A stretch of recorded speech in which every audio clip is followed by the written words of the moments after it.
दोस्तों, आप सभी का स्वागत है आपका अपने YouTube channel the star classes पर और द स्टार क्लासेस के फेसबुक पेज पर। तो आज के इस वीडियो में आप लोगों को वृत्त से संबंधित क्षेत्रफल, वृत्त और अर्धवृत्त के कुछ सूत्र को बताने वाले हैं और सूत्र आप लोगों को देखते देखते एकदम याद हो जाएगा। तो देखिएगा, ये जो देख रहे हैं गोलाकार बंद आकृति, इसको वृत्त कहते हैं और वृत्त का जो आधा टुकड़ा होता है उसको अर्धवृत्त कहते हैं। जिस बिंदु पर रख करके वृत्त खींचा जाता है इस बिंदु को कहते हैं वृत्त का केंद्र, और केंद्र से जो परिधि की दूरी होता है इसको कहते हैं त्रिज्या। इसको दिखाते हैं आर से, इसको दिखाते हैं आर से। तो पहला क्वेश्चन आपसे पूछा जाएगा कि वृत्त का क्षेत्रफल क्या होता है। वृत्त का क्षेत्रफल क्या होता है, वृत्त का क्षेत्रफल क्या होता है। तो देखिएगा, वृत्त का क्षेत्रफल कहेगा निकालने के लिए तो आप फार्मूला लगाइएगा pi r square, pi r square. और पाई का मान जब कुछ नहीं दिया रहेगा तो 22/7 रखना है। पाई का मान रखना है 22/7। तो वृत्त का क्षेत्रफल कहेगा तो पाई आर स्क्वायर।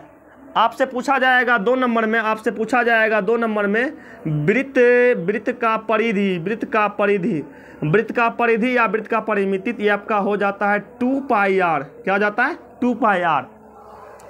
अब देखिए, वृत्त का क्षेत्रफल क्या होता है और वृत्त का परिधि क्या होता है, थोड़ा सा इसको ध्यान से समझिएगा।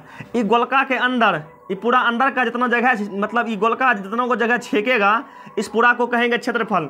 इस पूरा को क्या कहेंगे? क्षेत्रफल। और ये चारों ओर का बाहरी घेरा जो होगा, बाहरी घेरा, इसको कहते हैं परिधि।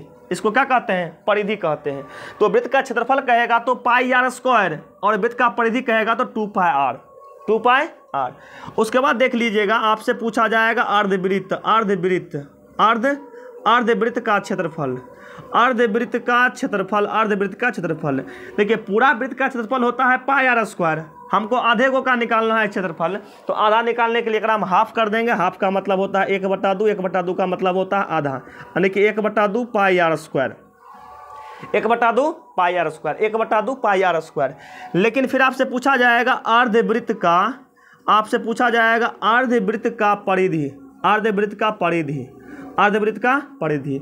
देखिएगा, पूरा वृत्त का परिधि होता है 2 पाई आर, लेकिन अर्धवृत्त का परिधि निकालने के लिए तो पहले इसका आधा कर देंगे। आधा कर देंगे तो पाई आर हो जाएगा।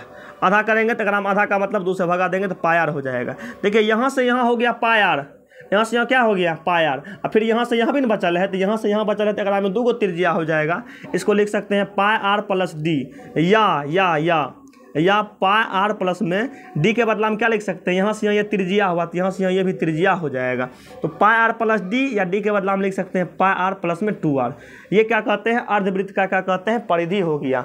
तो ये दोनों सबसे बेसी इंपॉर्टेंट ये है ऑब्जेक्टिव के लिए। बाकी इंपॉर्टेंट तो चारों है, चारों पर क्वेश्चन बनता है। तो आप लोग एक बार फिर से देख लीजिए, वृत्त का क्षेत्रफल pi r square, pi r square. वृत्त का परिधि 2 पाई आर, वृत्त का परिधि 2 पाई आर। अर्धवृत्त का क्षेत्रफल 1/2 pi r square, 1/2 pi r square. अर्धवृत्त का परिधि पाई आर प्लस में डी या पाई आर प्लस में 2 आर, पाई आर प्लस में 2 आर। और एक बात ध्यान रखिएगा, आर बराबर होता है d/2, आर बराबर होता है d/2, यानी कि त्रिज्या बराबर होता है व्यास का आधा। त्रिज्या छोटा होता है, व्यास बड़ा होता है। त्रिज्या निकालने के लिए व्यास का आधा कर देंगे, त्रिज्या निकल जाएगा। मिलेंगे नेक्स्ट वीडियो में बहुत ही जल्द। जय हिंद।